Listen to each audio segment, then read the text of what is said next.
اللہ رب العزت نے سورہ بقرہ میں آیت نمبر 102 کے ضمن میں کچھ الفاظ بیان فرمائے ہیں جن کا ترجمہ کچھ یوں ہے کہ اور ان ہزالیات کے پیچھے لگ گئے جو سلیمان علیہ السلام کے عہد سلطنت میں شیاطین پڑھا کرتے تھے۔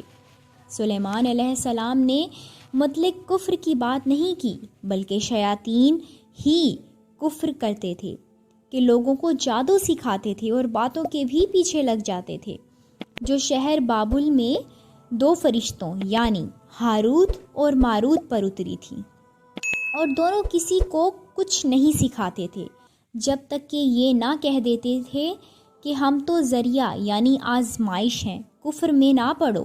بعض لوگوں سے ایسا جادو سیکھتے جس سے میاں بیوی میں جدائی ڈال دیں، اور اللہ کے حکم کے سوا وہ اس جادو سے کسی کا کچھ نہیں بگاڑ سکتے تھے، اور کچھ ایسے منتر سیکھتے جو ان کو نقصان ہی پہنچاتے اور فائدہ کچھ نہ دیتے، اور وہ جانتے تھے کہ جو شخص اپنی چیزوں یعنی سحر وغیرہ کا خریدار ہوگا اس کا آخرت میں کچھ حصہ نہیں، اور جس چیز کے عوض انہوں نے اپنی جانوں کو بیچ ڈالا وہ بری طرح سے تباہ ہوں گے، اور اسی طرح جنہوں نے اپنی جانوں کو بیچ ڈالا وہ بری تھے۔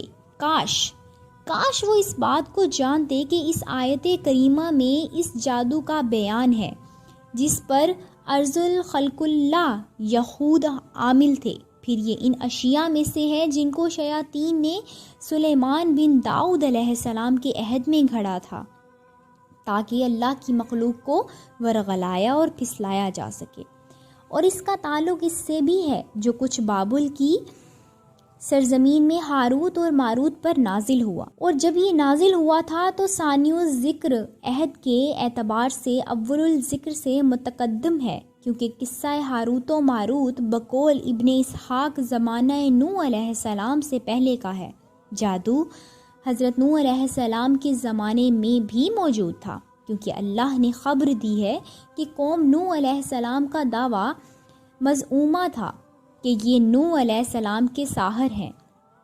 اسی طرح جادو قوم فرعون میں بھی پھیلایا ہوا تھا۔ یہ سارا کچھ عہد سلیمان ہے، بہت پہلے کا ہے۔ اس آیت سے کیا مراد ہے؟ اس کے بارے میں لوگوں کا اختلاف ہے کہ ایک قول یہ ہے کہ سلیمان علیہ السلام نے سحر و کہانت کی کتابوں کو جمع کر کے اپنی کرسی کے نیچے دفن کر دیا، اور کوئی شیطان کرسی کے نزدیک پھٹک نہیں سکتا۔ جب سلیمان علیہ السلام اور وہ علماء جن کو اصل معاملہ سے آگاہی تھی وہ فوت ہو گئے تو شیطان انسانی شکل میں ان کے پاس آیا۔ یہودیوں سے کہا، میں آپ کو ایک ایسا خزانہ بتاتا ہوں جو بے مثال اور بے نظیر ہے۔ کہا، ہاں بتاؤ۔ انہوں نے کہا، کرسی کے نیچے کھدائی کر کے ان کتابوں کو حاصل کر لیا جائے۔ تو شیطان نے ان سے کہا، سلیمان علیہ السلام کو انہی کے ذریعے جن وانس پر کنٹرول حاصل تھا۔ اس واقعے سے یہ بات عام پھیل گئی کہ سلیمان ساحر تھا۔ جب قرآن نے سلیمان علیہ السلام کا تذکرہ انبیاء میں کیا تو انہوں نے نیاس بات سے انکار کر دیا، کہا وہ تو جادوگر تھا۔ تو یہ آیت نازل ہوئی۔ حافظ ابن حجر رحمۃ اللہ علیہ فرماتے ہیں کہ قصہ ہاروت و ماروت مسند احمد بن مسند حسن ابن عمر رضی اللہ تعالیٰ عنہ کی حدیث میں مروی ہے۔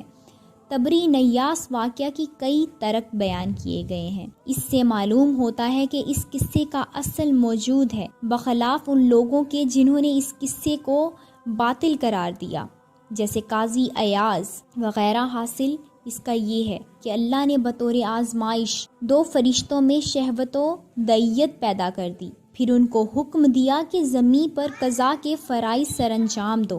مدت دراز تک انہوں نے بصورت بشر زمین پر عدل و انصاف قائم رکھا، پھر حسین و جمیل عورت پر فریفتہ ہو کر فتنے میں پڑ گئے۔